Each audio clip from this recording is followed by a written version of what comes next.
Why do a lot of governments fear Bitcoin?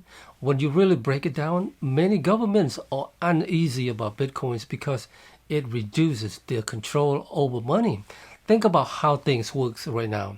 Governments issue currency, government expands supply, governments adjust rates, governments step in when things starts to break. That gives them powers over the economy. Now, bring Bitcoin into that picture. Bitcoin lets you hold and send values without asking government or a bank for permission. No approve, no gatekeeper. That means no delay.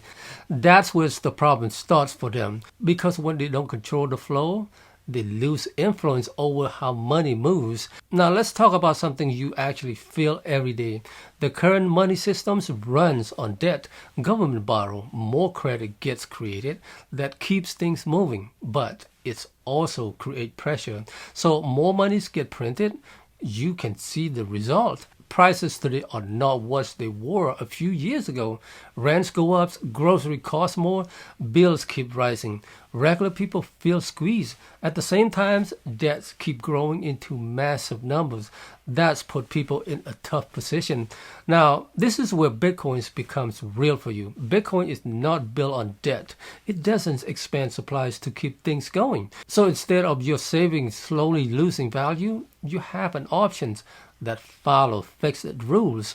That's one. Here's another. With Bitcoin, you control your money. No banks can suddenly freeze your account. No one can block access because of policy change. You hold. If you hold your keys, you decide. That's a big shift. Now, think about moving money. Right now, sending values can take time. It can get delayed. It can get restricted depending on where you are at. With Bitcoin, you can send values directly to someone anywhere without waiting for approval. That changes how people help families move funds or respond during urgent situations. Now think long term. Most people are trying to build something over time, but inflation keeps eating into that progress.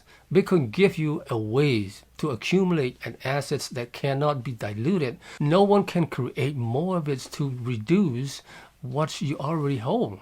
That matters. Now let's go back to governments. Many governments use limits to manage money. Restrictions on transfer, controls on withdrawal, rules on movement across border. Bitcoin operates outside those limits. That makes it harder for governments to contain how value flows.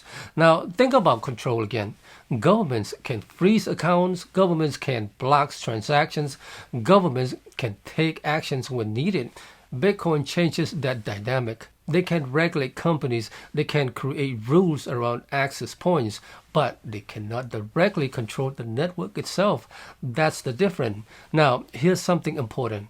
Not every government feels the same way. Some are exploring Bitcoin, some are open to it. Others are clearly uncomfortable with it. But across many places, the concerns is similar. Bitcoins give people an alternative. And once people have an alternative, control is no longer absolute. Now let's bring it back to you. This is not just about price.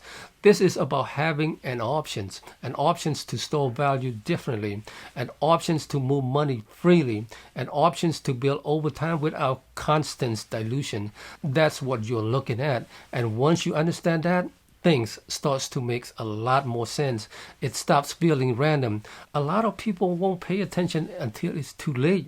You're here now, learning, thinking, and trying to make better moves for your future. That counts. Just keep going, keep stacking whatever you can. Keep learning as you go, and don't let the noise shake you out. And hey, my friend, don't forget to hold it tight and stack it right. Take care.